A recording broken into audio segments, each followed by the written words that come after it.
neighborhood without an HOA. There's a lot of options to look at.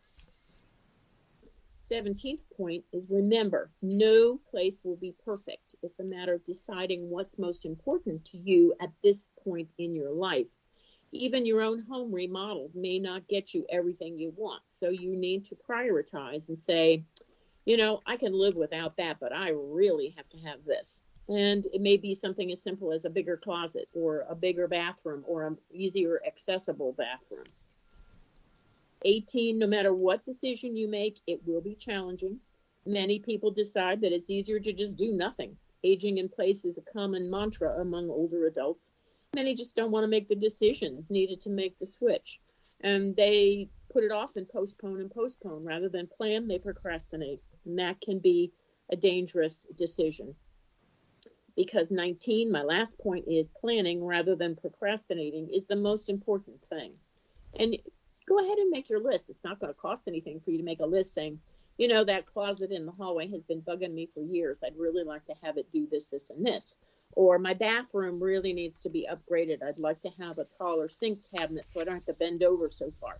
Things like that are standard in today's newer homes may have to be renovated in an existing home that's older. So those are things that you need to take into consideration. But go ahead and make the wish list. If I was going to move, I'd want to go to a nicer climate, lower taxes. If I'm going to stay, I need to make sure this, and this is happening to my house. I'm going to talk now about some tips on how to find a home remodeler. One of the biggest challenges in remodeling your home is to find a great contractor. So I want to give you some tips on what you should look for. First of all, you need to know the different types of contractors. Depending on how involved the project is, you might hire what's called a general contractor who manages all aspects of a project, including hiring, supervising subcontractors, getting the permits, scheduling the inspections. There are also specialty contractors who install particular products like cabinets and bathroom fixtures. Then there are architects who design homes, additions, and major renovations. And then last, there are design build contractors, and they provide both the service. They help with the design and they do the renovations. So that may be something that you want to consider. If you have a house that requires a wow factor, you may want to hire an architect to design that wow factor for you and then have a general contractor come in and do the actual work. The second point is you may only need a handyman. Now, a handyman sounds like a jack of all trades, but it is a person who can complete general home repair and routine maintenance projects like replacing a sink, installing a new toilet, doing painting, cleaning gutters, do drywall repair, install a patio, do flooring repair, or even replacement. Third item is ask friends and family and neighbors for referrals. Word of mouth works wonders in this field, both good and bad. What good contractors have you had and what lousy ones have you had? Who should I avoid and who should I call? Who have others used for a bathroom remodel, kitchen update, painting, electrical, plumbing? And would they use that contractor again? That's a biggie. Fourth, you want to check the contractor's credentials. Do they have all the required licenses from state and local jurisdictions? Do they have any special designations? How long have they been in business? Fifth, you want to find out how many projects have they completed that are similar to what you're looking for. Ask for references and call those references and be sure the contractor has insurance.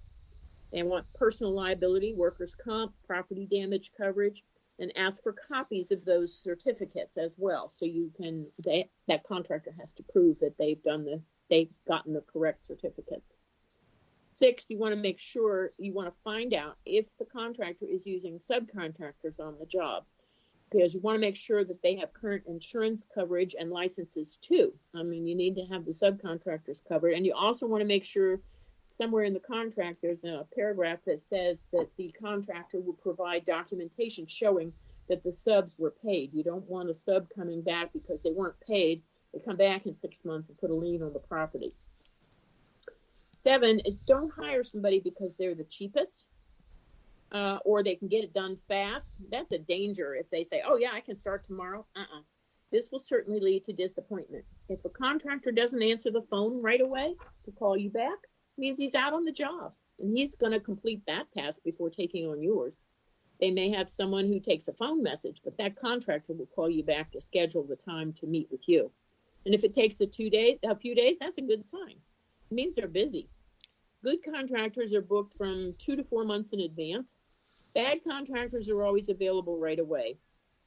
If that's the case, find out whose job they're bumping in order to talk to you. This isn't something you want to have come back and bite you. Why would you hire someone who's going to bump another customer in order to do your job? How are they going to treat you? The 8th item I want you to remember is how much is too much to pay. Now, you need to do some research and you need to get several quotes. A lowball estimate is not necessarily good because you get what you pay for. A higher quote may be a sign of a contractor's skill level or a reputation for quality work. And when you get estimates, you obviously can call the references and ask them, how many people did you contact and why did you pick this one? Number 9 is you want to find out how do they expect to be paid. Now you want to limit the initial down payment to as little as possible and then make payments during the project that are contingent on the completion of defined amounts of work. Like when I order and when the materials are delivered, you owe me for that.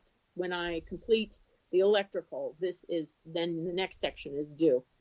It should review their written contract carefully. It has to include the contractor's name, address, phone number, license number, and it has to include the start and completion date, payment schedule, contractor's obligation to obtain all permits, information on how they handle change orders. That's very important.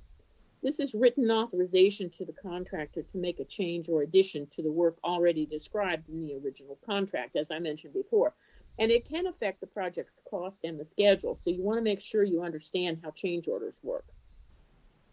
Should also include a list of all the materials, including the product's color, the model, the size, the brand, and what warranties are there for the products being used, and what will the contractor do and what won't he do. And number 10, don't make the final payment until and unless you are satisfied. That is very, very important. You want to withhold money because if you pay him and then you're not happy, he's not going to come back. He's cashed the check and gone on.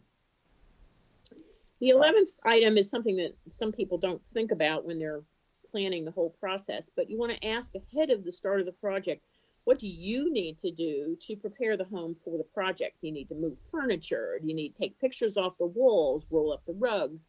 Ask if there's something that you can do to lower the cost of the project. And find out from the contractor how they're going to protect your furniture, the walls. They should be ready to put up heavy plastic between doorways to encapsulate the dust and minimize the collection of that. If you're doing a remodeling project to age in place, you want to hire a contractor who specializes in that type of work. Now, the National Association of Home Builders awards the designation of Certified Aging in Place Specialist, or CAPS, designation to those who have completed a rigorous training schedule and completed a comprehensive examination. Graduates focus on the concept of universal design and issues critical to the aging population. I know this firsthand because I have the CAPS designation, and they do treat you rigorously. You have to really sweat through that class. Since so many people want to continue living in their homes, they want comfort and security and independence to do so. You can find a list of qualified people in your area by logging on to the NAHB.org website, and that's National Association of Home Builders, and going to the Certified Aging in Place Specialist list. The names are organized by state, and you're looking for someone who can provide you with accessibility, adaptability, and universal design features to provide safety and security. So I've been a CAPS designee for a while now, and I specialize in helping people evaluate their home and make adjustments so it's a safer place for them to age. And I also advise them if they want to move as to how to go about choosing the new location and selling their home to make that lifestyle change. So you can email me at moveorimprovewithdebbie@gmail.com or buy my book on Amazon, Move or Improve, The Baby Boomer's Guide to Housing Options and How to Choose What's Right for You. Thanks for joining me today.